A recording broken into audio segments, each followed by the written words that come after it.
UP PCS में repeated questions पूछे जाते हैं, जिसके लिए घटना चक्र को स्पेसिफिकली पढ़ना पड़ता है। तथा तो यूपीएससी की अगर आप तैयारी कर रहे हैं, मेरा मानना है कि कम से कम 1-1.5 साल 2 साल जम के तैयारी करें, टेस्ट सीरीज वगैरह लगाएं।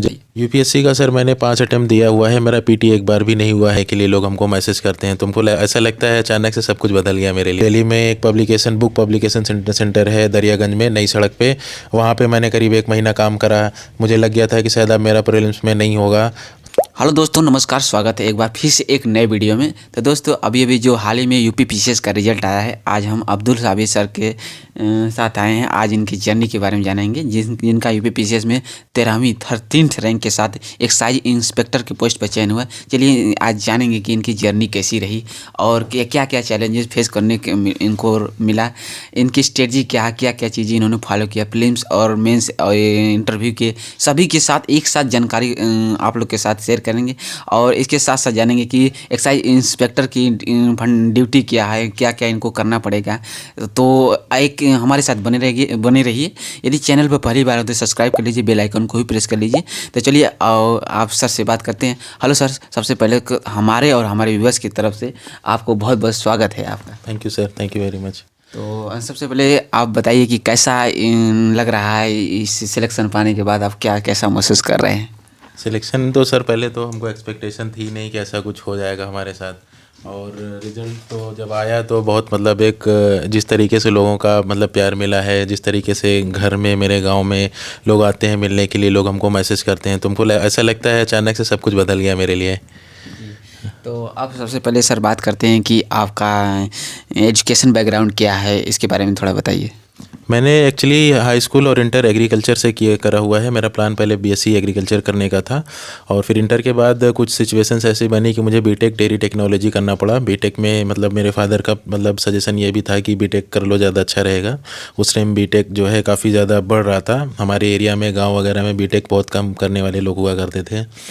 तो बाद में जाके ये अच्छा डिसीजन भी सही साबित हुआ, क्योंकि बीटेक के बाद जॉब की अपॉर्चुनिटी प्राइवेट सेक्टर वगैरह में रहती है। मेरा खुद का प्लेसमेंट हुआ था दुबई में, 2 साल मैंने जॉब करी है, तो अच्छा था। फिर उसके बाद जॉब करने के बाद मैंने इलाहाबाद यूनिवर्सिटी से एमएससी फूड टेक्नोलॉजी भी किया है। उसके बाद से मैं तैयारी में हूँ। आपका मीडियम क्या रहा सर? मीडियम इंग्लिश मीडियम था मेरा।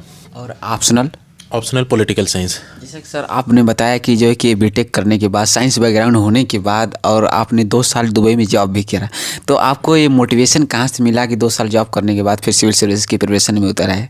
मोटिवेशन तो सर अब यही एक तरीके से कि फादर मेरे मोटिवेशन, रियल मोटिवेशन तो वही है। वही जो है बहुत बार पहले कई बार हमको बोले थे कि आपको तैयारी करना है बचपन से ही। मतलब मेरे दिमाग में बस यही था कि आगे चल के मुझे फादर का जो सपना है उसी को पूरा करना है, तो मोटिवेशन वही था। फिर जब जॉब में आ गए एक बार, तो पहले तो बीटेक करने के बाद जब जॉब में प्लेसमेंट हुआ तो ये हुआ कि चलो ये भी अच्छा फ्यूचर है और इसको भी अगर परसू किया जाएगा तो बड़ा अच्छा रहेगा। लेकिन over a period of time वहाँ पे मुझे रियलाइज़ हुआ कि नहीं, जो काम मतलब जो ध्येय मेरा बहुत पहले से था, उस चीज़ को अगर आज हम नहीं करेंगे तो शायद हो सकता है पूरी लाइफ मुझे पछतावा हो।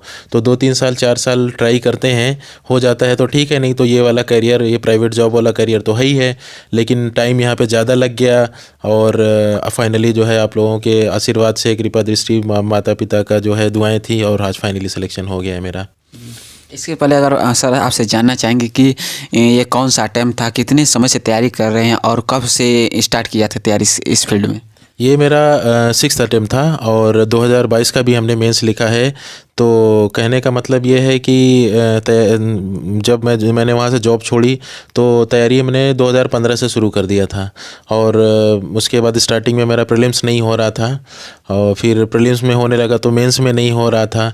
अब फाइनली हालांकि ये मेरा पहला इंटरव्यू था, और लकी रहा हूँ मैं कि मेरा फर्स्ट इंटरव्यू में हो गया। बहुत से मेरे जानने वाले लोग हैं जो पहले से इंटरव्यू दे रहे हैं, उनका हुआ नहीं।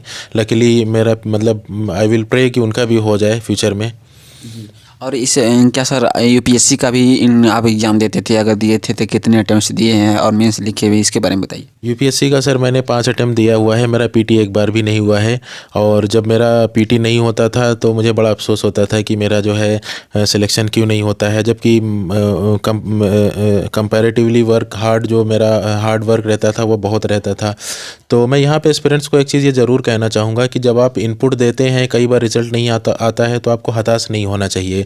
आपको लगे रहना चाहिए, जो मेहनत आप कर रहे हैं कहीं ना कहीं से, किसी ना दूसरे रास्ते से वो आपके हाथ में ज़रूर आएगा, वो रिज़ल्ट कहीं ना कहीं ज़रूर मिलेगा। आज मेरा सिलेक्शन हुआ है तो मैं ये सोचता हूँ कि शायद हो सकता है वही एक्सपेक्टेशन जो मेरी यूपीएससी से थी, यूपीएससी में मेरा नहीं हो रहा था, उसके थ्रू आज ये हुआ है मेरा। तो आप लगे रहें, मेहनत करते रहें, नहीं होता है फिर भी कंसिस्टेंटली लगे रहें, एक दिन सफलता ज़रूर आपको मिलेगी। सर आपसे जानना चाहेंगे कि जो है कि आपका 30 रैंक के साथ एपीएससी यूपी पीसीएस में सिलेक्शन हुआ है, तो ये एक्साइज इंस्पेक्टर के पोस्ट पर, तो इसकी ड्यूटी क्या क्या होती है, आपके क्या क्या जिम्मेदारी है उसमें निभाएंगे, इसके कार्य क्या हैं, इसके बारे में थोड़ा बताइए। ड्यूटी तो सर एक्चुअली अभी बेसिकली मुझे ज़्यादा डिटेल में इसकी ड्यूटीज़ के बारे में मालूमात नहीं है। एक्साइज इंस्पेक्टर में क्या है कि जैसे कि जो वाइन और बियर की जो ठेके वगैरह होते हैं उससे रिलेटेड इसमें कुछ काम होता है। गवर्नमेंट की जो पॉलिसीज़ रूल्स जो ऑलरेडी बने हुए हैं, डिफरेंट स्टैंडर्ड्स हैं अल्कोहल के, आई थिंक उसको इम्प्लीमेंट करवाना, इलीगल लिकर का जो सेल हो रहा है वो सबको पकड़ना और पुलिस का कोऑपरेशन लेना, लोगों की भलाई के लिए काम करना, यही ज़्यादा मुझे जहाँ तक आइडिया अभी तक लग रहा है ये है। और ज़्यादा इसके बारे में एक्चुअली डिटेल मुझे मालूम नहीं है, मुझे खुद भी इसके बारे में भी और डिटेल पता करना है। हो सकता है ट्रेनिंग में जब जाएँ तो प्रॉपर डिटेल मुझे पता चले। सर अगर बात करें तो इस एग्ज़ाम के 3 स्टेज होते हैं, प्रीलिम्स, मेंस प्लस इंटरव्यू। तो अगर बात करें जैसे कि आपने बताया कि पीसीएस में, यूपीएससी में आपका जो है कि 6 अटेम्प्ट दिया और प्रीलिम्स भी नहीं हो पाया, तो कहीं ना कहीं कहाँ आपको लगता था कि हम यहाँ मिस्टेक कर रहे हैं, और सबसे बड़ी कमियाँ आपकी क्या रही जो हमारे नए व्यूअर्स के साथ उन्हें नहीं करनी चाहिए, तो आप कहाँ लगता था कि यहाँ हम कमी इस फील्ड में, इस क्षेत्र में कम पढ़ाई कर रहे थे? यूपीएससी में अटेम्प्ट इसलिए नहीं हुआ कि सर पहले तो 1-2 अटेम्प्ट तो जैसे 2015 में ही मैंने दे दिया था बिना तैयारी के, 16 में भी मैंने दे दिया था। तो यूपीएससी की अगर आप तैयारी कर रहे हैं, मेरा मानना है कि कम से कम 1-1.5 साल 2 साल जम के तैयारी करें, टेस्ट सीरीज़ वगैरह लगाएं। जब अंदर से कॉन्फिडेंस आ जाए, प्रीलिम्स की टेस्ट सीरीज़ वगैरह में अच्छे मार्क्स आने लगे 1-1.5 साल में, तो आपको वो अटेम्प्ट स्टार्ट करना चाहिए। और जो है अगर नहीं ऐसा हो रहा है तो आप और सीरियस तैयारी करें, फिर अटेम्प्ट दें। 1-2 अटेम्प्ट तो मेरा इस तरीके से बेकार हुआ। उसके बाद मुझे लगता है कि मेरी जर्नी थोड़ा सा डीप में चली गई थी, पर्टिकुलरली 16 का अटेम्प्ट देने के बाद। 16 में मैंने बहुत मेहनत करी थी, उसमें हुआ नहीं था, तो थोड़ा सा डिप्रेशन वाला जोन में मैं चला गया था। तो उसकी वजह से मेरा 1-1.5 साल थोड़ा बेकार हुआ है, और जो पढ़ाई वगैरह होनी चाहिए ठीक सी वो हो नहीं पा रही थी। तो 1-2 साल जो मेरा ज़्यादा लगा है, पर्टिकुलरली 17-18 वाला, वो मैं यही कहूँगा एस्पिरेंट्स को यहाँ पे कि जब आपका रिजल्ट नहीं होता है तो आप हताश मत होइए, डिप्रेशन में मत जाइए। ये मत सोचिए कि आपने बहुत मेहनत किया और आपका हुआ नहीं है। जो मेहनत आप कर रहे हैं वो कहीं ना कहीं आपकी बिल्डिंग ब्लॉक्स हैं, वही आपके बेसिक्स हैं। वो धीरे धीरे एक लंबा प्रोसेस है, इसके लिए बहुत बड़ा सिलेबस है, बहुत ज़्यादा पढ़ना पड़ता है। अगर आपको लगता है 1 साल 6 महीना पढ़ के हो जाएगा तो प्रैक्टिकली ये पॉसिबल नहीं है। अब मुझे लगता है वही यूपीएससी वाला नॉलेज जो मैंने उस टाइम पढ़ी थी वही काम आया मेरा, और यूपी पीसीएस में सिलेक्शन होने का एक बहुत बड़ा यूपीएससी वाली तैयारी का रोल था। अगर मेंस की बात करें तो सर इसके बारे में बताइए, मेंस के लिए कितने घंटे डेली आंसर राइटिंग करते थे, और इसके साथ साथ यह भी बताइए कि क्या प्रीलिम्स और मेंस की तैयारी एक साथ की जाती है या फिर प्रीलिम्स के लिए कुछ अलग से करना पड़ता है, इसके बारे में बताइए। प्रीलिम्स और मेंस की तैयारी तो इंटीग्रेटेड होती है। हाँ, थोड़ा सा अलग ये करना पड़ता है कि प्रीलिम्स में थोड़ा चीज़ें फैक्चुअल होती हैं, यूपी पीसीएस में रिपीटेड क्वेश्चंस पूछे जाते हैं जिसके लिए घटना चक्र को स्पेसिफिकली पढ़ना पड़ता है। तो ज़्यादा कुछ डिफरेंस प्रीलिम्स और मेंस में नहीं होता है। अगर कोई बंदा जो है स्पेसिफिक प्रीलिम्स की तैयारी करना चाहता है या मेंस की तैयारी करना चाहता है तो ऐसा मेरा कोई सजेशन नहीं है, ये एक तरीके से गलती होगी। हाँ, आप प्रीलिम्स के लिए डेडिकेटेड हो जाएं, प्रीलिम्स एग्जाम के 1-2 महीना पहले। में प्रीलिम्स में अगर हो जाता है तो मेंस आप डेडिकेटेड हो जाएं, ऐसा कर सकते हैं। लेकिन अगर आप पहले से 1-1.5 साल से तैयारी कर रहे हैं तो सिर्फ प्रीलिम्स की तैयारी करे जा रहे हैं, ऐसा नहीं होना चाहिए। अगर मेंस के लिए अगर बात करें तो डेली आंसर राइटिंग कितने करते थे भैया आप? डेली आंसर राइटिंग एसेस तो ऐसे नहीं करते थे, डेली तो पढ़ने का प्लान रहता था। हाँ, जो हफ्ते में 1-2 दिन जो जैसे टेस्ट सीरीज जो ज्वाइन करा था उसका जो है जा कर के टेस्ट लिखा करते थे, चाहे ऑप्शनल की बात हो या फिर मेंस जीएस की टेस्ट सीरीज़ की बात हो, तो वो कोशिश ये करते थे 1 टेस्ट हफ्ते में, 2 टेस्ट जो है ज़रूर लिखें, ऑप्शनल का भी मिला लें तो 3 टेस्ट जो है कोशिश रहता था हफ्ते में ज़रूर लिखें। ये आंसर राइटिंग आप पहले से ही किया करते थे या फिर प्रीलिम्स क्लियर हो जाने के बाद करते थे, तो इसके बारे में बताइए। क्योंकि जो स्टूडेंट न्यू हैं तो इस कहीं ना कहीं कन्फ्यूजन में रहते हैं कि आंसर राइटिंग भी एक वेरी इंपॉर्टेंट रोल होता है, बोलने से ज़्यादा लिखना पड़ता है। तो क्या प्रीलिम्स निकलने के बाद आपने स्टार्ट करते थे आंसर राइटिंग करने के लिए या फिर डेली टेस्ट सीरीज मेंस के लिए करते थे? अगर आप के जैसे स्टार्टिंग में तैयारी कर रहे हैं, फर्स्ट अटेम्प्ट है, सेकंड अटेम्प्ट है, और प्रीलिम्स पहले, अब एक तो बहुत बड़ा अपने आप में बर्डन है, तो अगर प्रीलिम्स होने के बाद भी आप स्टार्ट करते हो, सीरियसली लिखते हैं, तो भी उसमें कुछ गलत नहीं है, क्योंकि ऐसा मानना है कि अगर प्रीलिम्स होगा ही नहीं तो फिर आप मेंस टेस्ट सीरीज लिख करके क्या करेंगे। तो कहने का मतलब ये है कि टेस्ट सीरीज़ तो बहुत ही इंपॉर्टेंट है। टेस्ट सीरीज़ से ही जो है आंसर राइटिंग में फाइननेस आता है, जो स्किल प्रॉपर चाहिए वो राइटिंग स्किल जो चाहिए वो लिखते ही आता है। तो लिखना तो चाहिए। मैंने तो खुद कम से कम नहीं तो 7-8 बार मेंस की टेस्ट सीरीज़ ज्वाइन करी है, क्योंकि मेरा इतना टाइम हो गया है लंबा। मैंने यूपीएससी की टेस्ट सीरीज़ भी 2-3 बार लिखी है, और उसके बाद मुखर्जी नगर में जो फेमस इंस्टीट्यूट है उन सभी की जो है टेस्ट सीरीज़ मैंने लिखी है। तो टेस्ट सीरीज़ तो लिखना ही पड़ेगा। लेकिन अगर आपके पास, आप नए हैं और आप का प्रीलिम्स पहली बार हुआ है, उसके बाद आप टेस्ट सीरीज ज्वाइन करना चाहते हो, तो सीरियसली बस ये नहीं सोचें कि मैंने पहले कभी नहीं लिखा है। बस मन लगा के लिखना स्टार्ट करें, खूब अच्छे से लिखें। डिफरेंट जो कॉपी इवैल्यूएशन के टाइम जो रिमार्क आपको दिया जाता है उस पर फोकस करें। आप खुद अपनी कॉपी को देखें कि कहाँ कहाँ पे आप इम्प्रूव कर सकते हैं, कंटेंट में, स्ट्रक्चर में क्या इम्प्रूव कर सकते हैं, डाटा और फैक्ट्स और फिगर कहाँ पे डालना चाहिए, कहाँ पे पॉइंट फॉर्म में लिखना चाहिए, कहाँ पे पैरा फॉर्म में लिखना चाहिए, इंट्रो, बॉडी, कंक्लूजन हर आंसर में होना चाहिए, बॉडी पॉइंट फॉर्म में होना चाहिए, डायग्राम की जहाँ ज़रूरत है, जैसे ज्योग्राफी के क्वेश्चन में तो होना ही चाहिए। सोसाइटी का क्वेश्चंस लिख रहे हैं आप तो नेशनल हेल्थ फैमिली सर्वे का जैसे डाटा है उसको आप ज़रूर कोट करें। तो कहने का मतलब यह है कि डिफरेंट पार्ट्स के जो सब्जेक्ट्स हैं उनकी अलग अलग डिमांड है। पॉलिटी है जैसे, तो पॉलिटी का जब आप आंसर लिख रहे हैं तो आपके दिमाग में ये होना चाहिए कि आप आर्टिकल्स को ज़्यादा से ज़्यादा कोट करें, आप डिफरेंट कमिटीज़ का नाम कोट करें, स्कॉलर्स के व्यू को रिकमेंड करें। तो इस तरीके से आप पॉलिटी का आंसर लिखें, ये आपको लिखते लिखते आइडिया होगा। तो आंसर राइटिंग जो है बहुत ज़रूरी पार्ट है मेंस। अब बात करें तो current affairs civil service exam में वेरी इंपॉर्टेंट रोल होता है। तो करंट अफेयर्स के लिए आपने क्या चीज़ें फॉलो किया था, जैसे मैगजीन या फिर न्यूज़पेपर, क्या क्या चीज़ें आपने फॉलो किया था करंट अफेयर्स के लिए? करंट अफेयर्स के लिए तो sir through out the year newspaper इसे पढ़ना एक कॉमन था मेरे लिए। और उसके बाद मंथली मैगजीन, जैसे यूपीएससी के मैं तैयारी करता था बेसिकली, तो उसमें मंथली मैगजीन विजन आईएएस की आती थी, उसको मैं पढ़ा करता था। यूपी पीसीएस के लिए स्पेसिफिकली कोई मंथली मैगजीन मैंने कभी नहीं पढ़ी है, क्योंकि मैं ऑलरेडी नेशनल और वर्ल्ड न्यूज़ वगैरह से अवेयर रहता ही था, क्योंकि मैं यूपीएससी वाली न्यूज़पेपर मैगजीन पढ़ता था। तो यूपी पीसीएस के लिए क्या मेरा प्लान रहता था कि जैसे मंथली 1 महीना पहले या 20 दिन पहले जो घटना चक्र का कंपाइलेशन आता था, एनुअल कंपाइलेशन, या घटना सार वालों का 6 महीने का कंपाइलेशन आता था, तो मेरा फोकस रहता था कि उसी को 15-20 दिन में खूब अच्छे से पढ़ लिया जाए, और उसी को यूपी का स्पेशल, एक्चुअली यूपी स्पेशल भी पहले से मेरा रिवाइज था, क्योंकि कई सारे अटेम्प्ट मैंने दे लिए हैं, मेंस भी कई बार लिखा है, तो वो रिवाइज करना ही मेरा मेन फोकस रहता था कि बार बार जो है नया कुछ पढ़ना। इसके अलावा अगर बात करें तो सर बुक लिस्ट की बात करें, जैसे हिस्ट्री, पॉलिटी, इकोनॉमिक्स, ये जो पॉलिटिकल साइंस, इसके लिए आपने क्या क्या चीज़ें पढ़ा था, कि किस किस सर के नोट्स पढ़े थे, टॉपर नोट्स, इसके बारे में बताइए। पहले बुक लिस्ट बताइए, क्या क्या किस किस राइटर, लेखक की बुक पढ़े थे आप? हमने हालांकि वैसे किसी के टॉपर नोट्स वगैरह नहीं पढ़ा है, और ये भी सजेस्ट करना सही नहीं है किसी टॉपर का आप नोट्स पढ़ें। हिस्ट्री के लिए अगर आप बात करें तो मॉडर्न इंडिया के लिए स्पेक्ट्रम आप अच्छे से पढ़ें, ठीक है। एंशियंट के लिए तो इनपुट आउटपुट का जो रेशियो है पर्टिकुलरली यूपी पीसीएस में वो बड़ा बेकार है। तो कहने का मतलब ये है कि कोई स्टैंडर्ड बुक या कोई किसी कोचिंग में जहाँ पे आपने पढ़ा है उसका नोट्स ही अगर आप रिवाइज़ कर लें अच्छे से, वो इनफ रहेगा। एंशियंट और वर्ल्ड हिस्ट्री को आप बहुत ज़्यादा डिटेल में पढ़ने की कोशिश ना करें, उस पर क्वेश्चन बड़े उठपटांग आते हैं।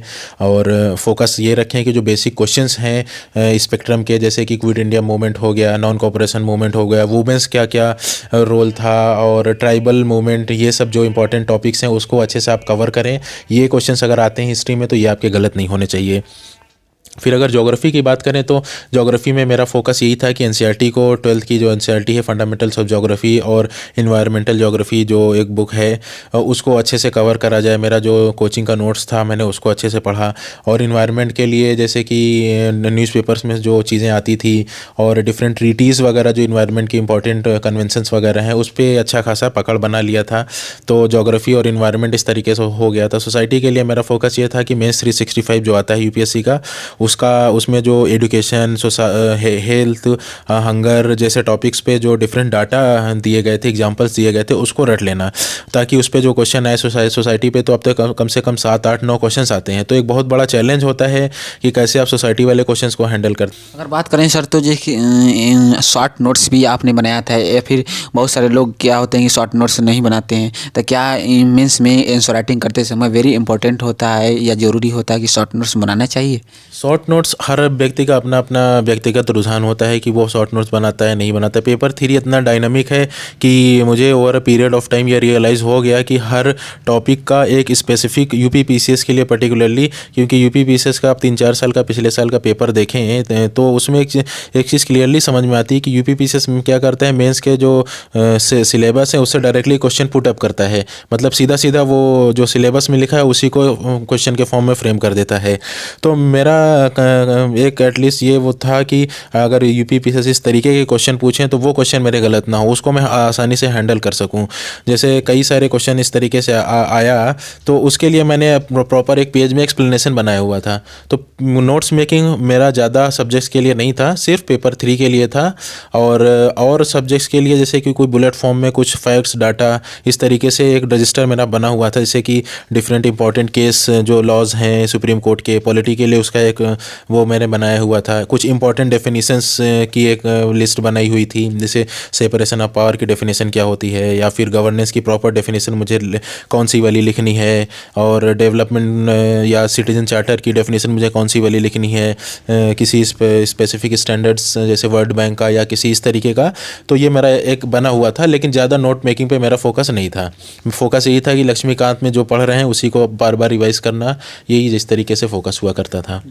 अगर बात करें सर तो जो आपका ऑप्शनल पॉलिटिकल साइंस था, जैसा कि आप बता रहे हैं, तो पॉलिटिकल साइंस के लिए आपने क्या क्या चीज़ें पढ़ा था और कौन कौन सी बुक आपने फॉलो किया था, और कोई अगर मार्केट में तमाम चीज़ें उपलब्ध हैं तो उसके बारे में बताइए, आपने पॉलिटिकल साइंस ऑप्शनल के लिए क्या क्या पढ़ा था? पॉलिटिकल साइंस के लिए जब मैं बुक्स पढ़ा करता था, कई सारे नोट्स पढ़ा करता था, तो मेरा मेंस में सिलेक्शन नहीं होता था। तो over a period of time मैंने रियलाइज़ किया कि जैसे सुब्रा रंजन मैम का नोट्स से मैंने इस बार मेंस लिखा है, तो मैंने ये रियलाइज़ करा है कि बस एक ही उन्हीं का नोट्स और उसके अलावा कुछ भी मैंने इस बार नहीं पढ़ा है। चिक थिंकर्स भी जो है यूपीएससी के टॉपिक में पॉलिटिकल साइंस में नहीं है, लेकिन यूपी पीसीएस में है।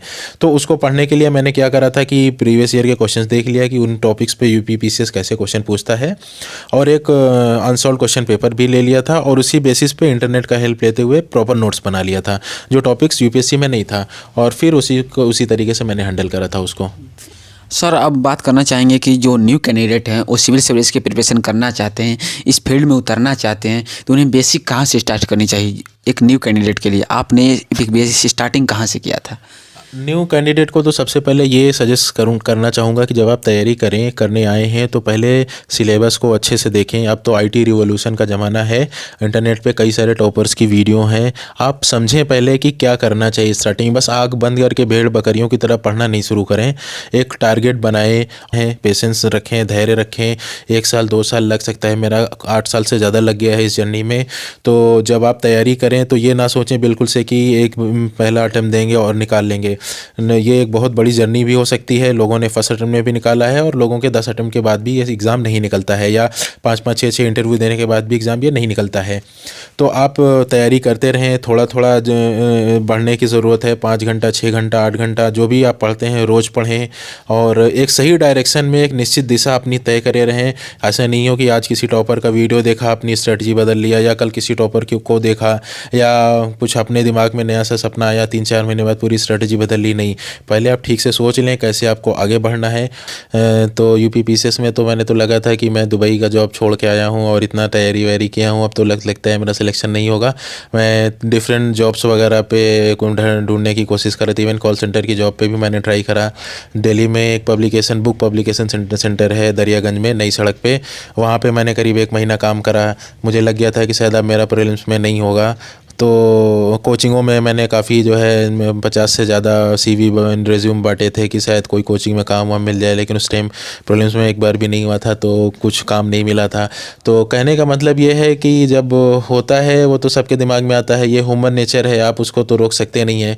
सिलेक्शन अगर आपका प्रीलिम्स में नहीं होगा तो जाहिर सी बात है आपके मन में आएगा कि आपकी स्ट्रेटजी सही है कि नहीं। वो चीज़ें सर हम जानना चाहेंगे अब आपसे कि जिससे कि आप इलाहाबाद से इतनी गांव में रहकर यहाँ पर माहौल भी नहीं रहता है, तो जो बच्चे गांव में रहकर तैयारी करते हैं तो उनके लिए क्या क्या चैलेंज आपको फेस करना पड़ा है गांव में रहकर तैयारी करने से, और फिर आप दिल्ली जाने से सफ़र, इसके बारे में बताइए क्या क्या आपको चैलेंजेस परेशानियाँ आपको हुई एक बाहर जाने में। एक्चुअली मेरा बीटेक तक की पढ़ाई तो मैंने यहीं घर से ही रह के किया है, और बीटेक के बाद फिर दुबई में जाने के बाद इलाहाबाद यूनिवर्सिटी से जब मास्टर्स किया तो भी घर से ही रह के हमने पढ़ाई करी है। और तो कहने का मतलब ये है कि गांव में रहने का मतलब ये है कि हाँ कुछ रिसोर्स कॉन्स्टेंट्स तो ही हैं, जैसे ट्रैवल टाइम यहाँ से करीब 20 से 25 किलोमीटर सिटी से घर है मेरा, तो वो टाइम ज़्यादा मतलब एक तरीके से कह सकते हैं वेस्ट होता था। और गांव में माहौल मतलब बहुत कुछ डिपेंड करता है कि आप कैसा मतलब किस जगह पे रह रहे हैं हर कुछ। उसके बावजूद भी फ़िलहाल मुझे अच्छा एजुकेशन मिला हिंदी मीडियम से, हालांकि मैंने स्टार्टिंग से पढ़ाई करी है, और चैलेंजेस तो थे ही, लेकिन अगर आपके मन में है कि आप मतलब करना चाहते हैं, और भले ही कितने भी हर्डल्स क्यों ना हो, लेकिन अगर करने का जज्बा है, ध्येय आपने बना लिया है, तो गांव शहर और पैसा और अमीरी गरीबी इसका कुछ फ़र्क नहीं पड़ता है।